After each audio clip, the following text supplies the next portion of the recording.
guy who always was having to live on the outsides of things, because he was never accepted where he was. And that trips me out, because I start thinking like, well, then why is it that people who say they follow him expect to be accepted everywhere? And a better question is going to be, how is it that you are accepted everywhere? Why is it that the world could not get along with the holiest man who ever lived, and yet somehow it gets along fantastically well with you and me? If you're somebody who admires Gandhi, how come the world couldn't get along with Gandhi, and yet it gets along fantastically well with you? How is it that the world couldn't get along with Lincoln, but somehow it gets along with us? It makes me wonder, what is that? I mean, is it that through their death that something's changed so much, or is it that things are so watered down that if you're a follower of some of these incredible people that you're no longer considered revolutionary because you don't actually act like a revolutionary? I'm not saying pick up guns, but what I am saying is that there are ideas that are so dangerous that the world can't get along with them, man. And if we profess to be followers of some of these people, then we have to ask that question. Why is it that we expect to be accepted anywhere? The world didn't accept them. And yet, if it does accept us, then it's something for us to think about. If we really are a follower of the people that we say we are, if we really are a follower of the principles that we say that we follow, whatever anger there is, it's because we've created devils of the other side. And that makes you kind of wonder who the devil is. Is it the other side, or is it us for creating chaos?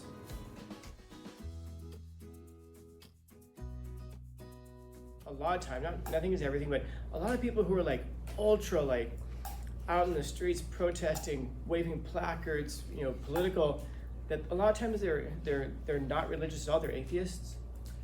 So all that they do is they take that hardwiring in their brain that directs them towards religion. Since they don't have a religion, they direct it towards ideology, towards politics. Because we're all going to worship something. The question is, what is it that you're worshiping?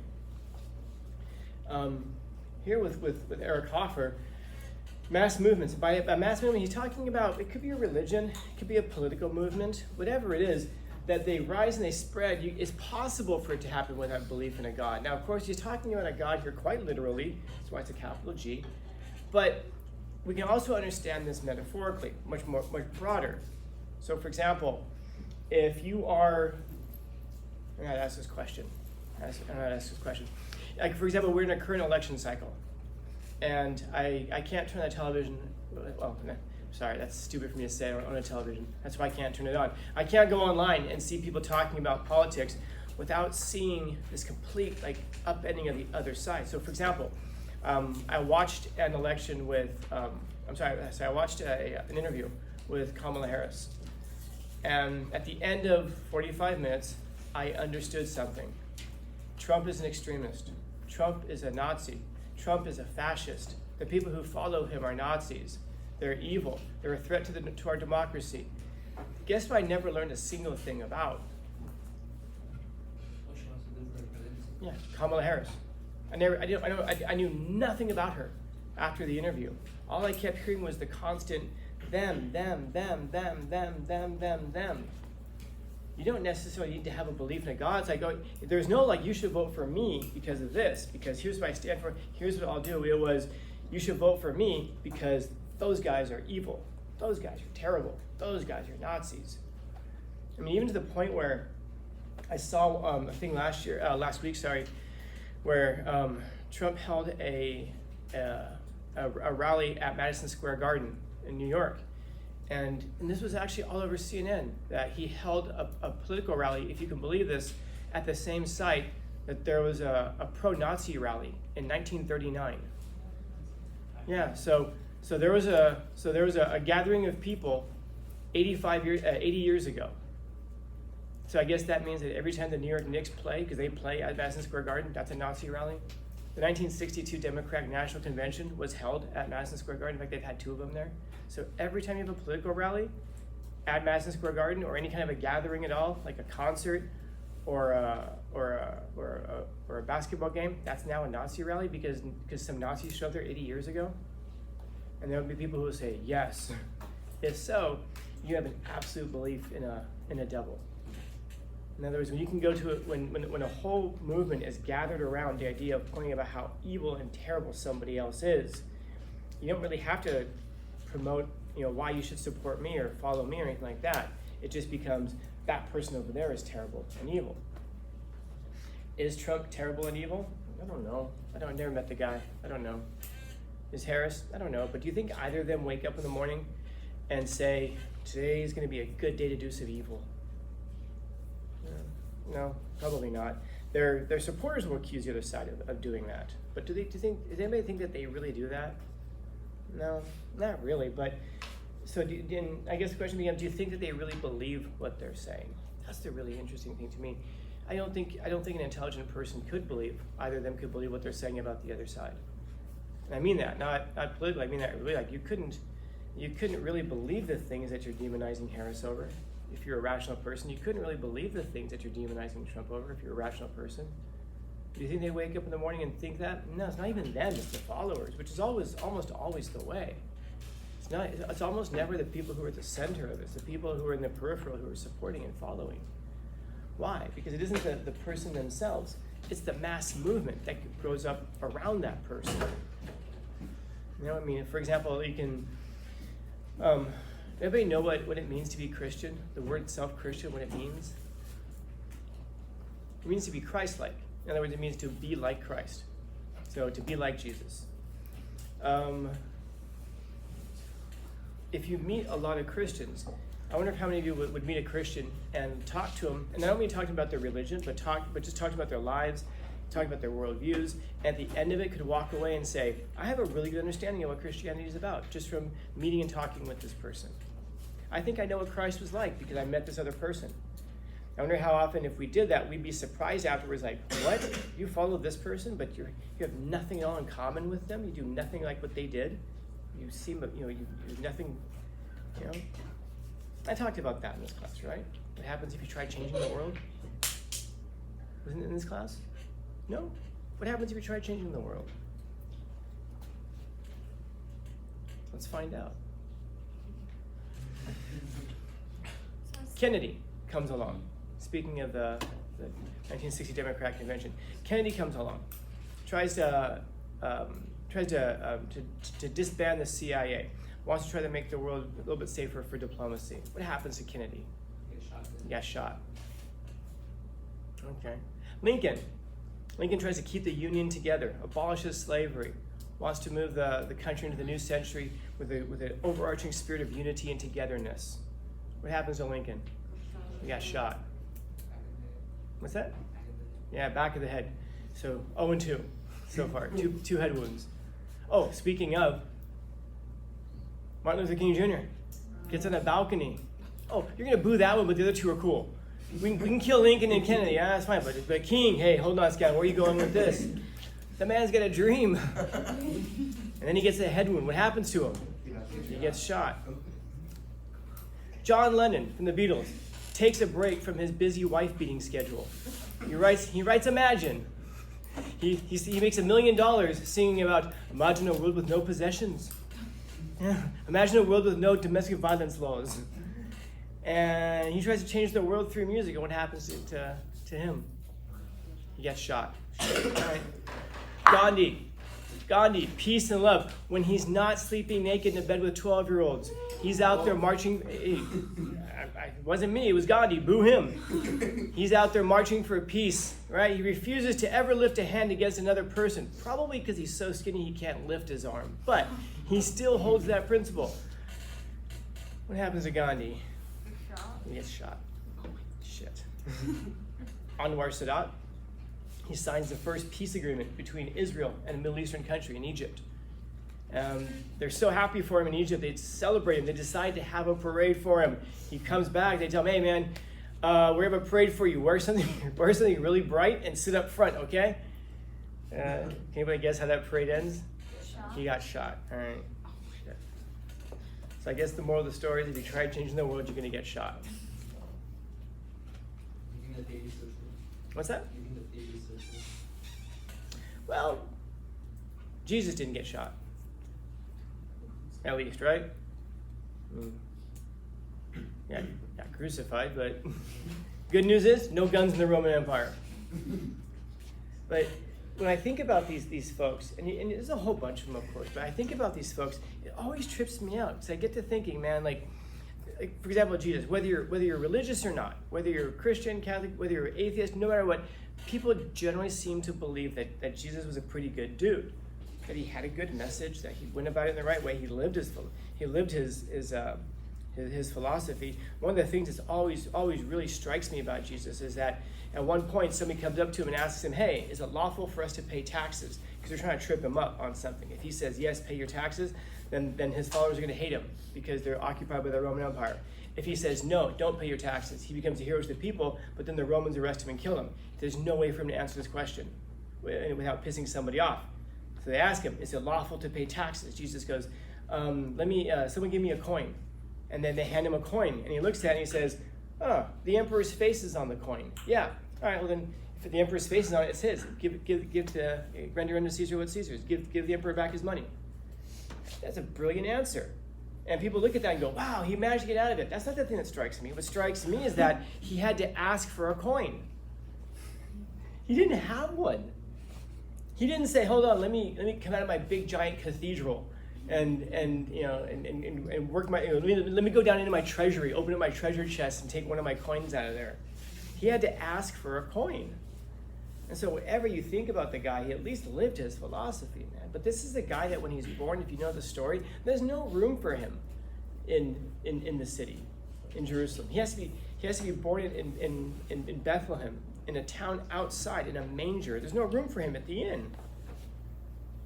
And as he gets older, there's no room for him in his family. His family casts him out, or they kind of turn their backs on him. There's no room for him in the temple. He goes to the temple and they kick him out of there. Then even when he's killed, he's crucified, there's no room for him in the city. He has to be buried outside of the city. This is a guy who always was having to live on the outsides of things, because he was never accepted where he was. And that trips me out, because I start thinking like, well then why is it that people who say they follow him expect to be accepted everywhere? And a better question is going to be, how is it that you are accepted everywhere? Why is it that the world could not get along with the holiest man who ever lived, and yet somehow it gets along fantastically well with you and me? Are we compromised? Or have things changed that much? If you're somebody who admires Gandhi, how come the world couldn't get along with Gandhi, and yet it gets along fantastically well with you? How is it that the world couldn't get along with Lincoln, but somehow it gets along with us? It makes me wonder, what is that? I mean, is it that through their death that something's changed so much, or is it that things are so watered down that if you're a follower of some of these incredible people that you're no longer considered revolutionary because you don't actually act like a revolutionary? I'm not saying pick up guns, but what I am saying is that there are ideas that are so dangerous that the world just can't get along with them, man. And if we profess to be followers of some of these people, then we have to ask that question. Why is it that we expect to be accepted anywhere? The world didn't accept them. And yet, if it does accept us, then it's something for us to think about. If we really are a follower of the people that we say we are, if we really are a follower of the principles that we say that we follow. For somebody who says, no, man, I'm a truth teller, I always tell the truth. Why do so many people like you? Why do you get along with so many folks? I'm not saying that everyone's going to hate you, but a lot of people are going to hate you because the truth itself is so contrary to most people's perceived existences. The last period, you saw what was written up on the board, some people came in and were trying to figure out what evil and what wrong is, and somebody asked me this question. And it was one of the best questions I've been asked in a long time from a student. It's so simple. She asked me if I thought it was easier to find devils in the world than it is to find God. And like the whole thing begins with that. And I'm like, wow, that's a hell of a question.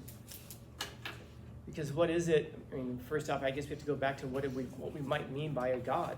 What do all gods, again, regardless of what religion you follow, or even none at all, what do all gods have in common? They have one thing in common. There's one characteristic that they all share. They're all creators. In the beginning, There's always that. Every great religion begins with something like that. In the beginning, before the world existed, before the foundations of the universe, there was something that comes along and takes the chaos of everything, or it takes nothingness and brings it into order. That's what God is. God is the thing that comes along and creates order out of chaos. This is why we revere musicians and artists so much, because that's what they do. They come along and they create order out of chaos. And then they're willing to go live in the chaos for a little while, come back and present it to us in order. And so if it's true that God is that the concept of God is to live in order and to create order, well, then that means it's to live in truth. That means it's to live in uprightness. It means to live in virtue. And more than anything, it means to create. Now, therefore, what is it to be a devil? To destroy. Everything that the devils do, everything that the demons do, is set up to destroy, to create chaos. I was watching something recently. Listening to something recently. You know what poltergeists are? Poltergeists are allegedly our spirits. They're stupid. They move stuff around. So like you go to your house and you hear like all this commotion. And you go into your kitchen and the kitchen table has been moved and the cabinets are open, and you're like, this is it. This is what the poltergeist does, huh? He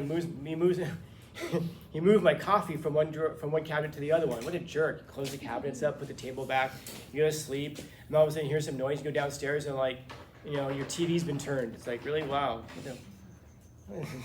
This ghost is a dick, dude. Just moves my stuff around, man. By the way, a lot of people have little children who do this too. Some of you have little nieces, nephews, brothers, sisters, cousins. You never find your keys because they move them. Little kids act just like poltergeists. But the whole point of the poltergeist is that it's supposed to be this really terrifying, scary thing. It's supposed to be like the closest that you can get to evil before the devil. Why? Because it creates chaos. It moves your stuff around. That's what's so scary about them. If you hear something downstairs and you're like, oh my gosh, there's a ghost in this house, shouldn't that be actually pretty cool? Because that means, there's life after death. Death isn't so terrifying now. Move my coffee table as much as you like, but don't leave the refrigerator door open. I've got coffee creamer in there. So then, what is it that the devils do? They destroy. They create chaos and disorder. And you're going to find people in the world who are exactly like this. You're going to find mass movements exactly like this. Mass movements oftentimes start because people are pissed off.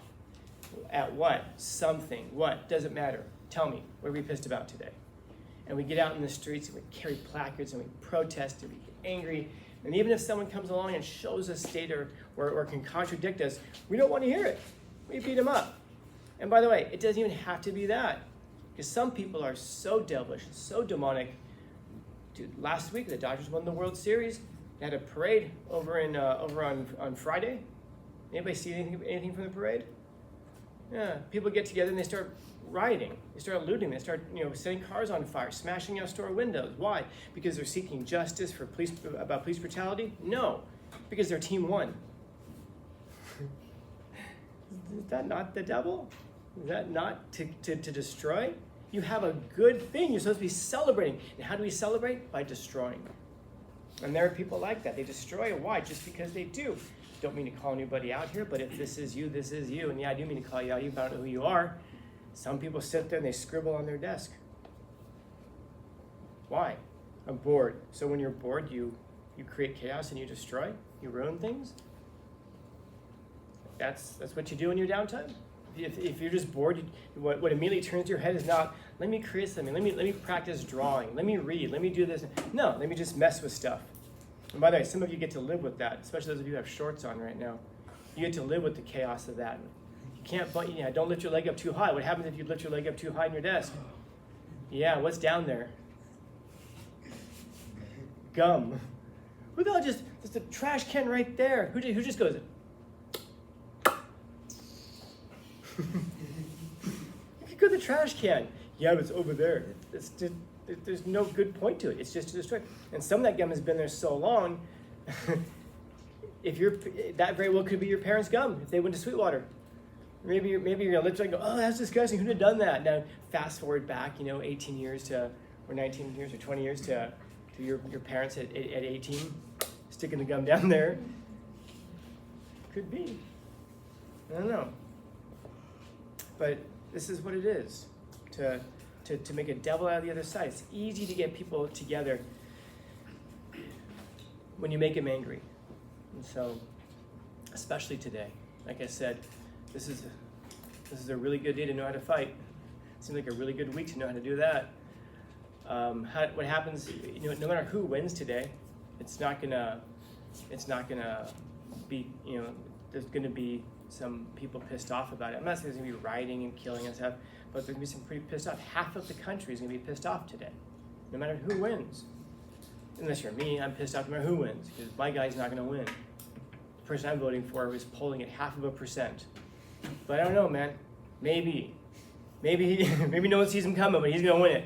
Maybe Cornel West has this one in the bag. We just don't realize it yet. Maybe the polls are off by 80%. But by and large, man, understand that whatever happens, whatever anger there is, it's because we've created devils of the other side. And that makes you kind of wonder who the devil is. Is it the other side, or is it us for creating chaos?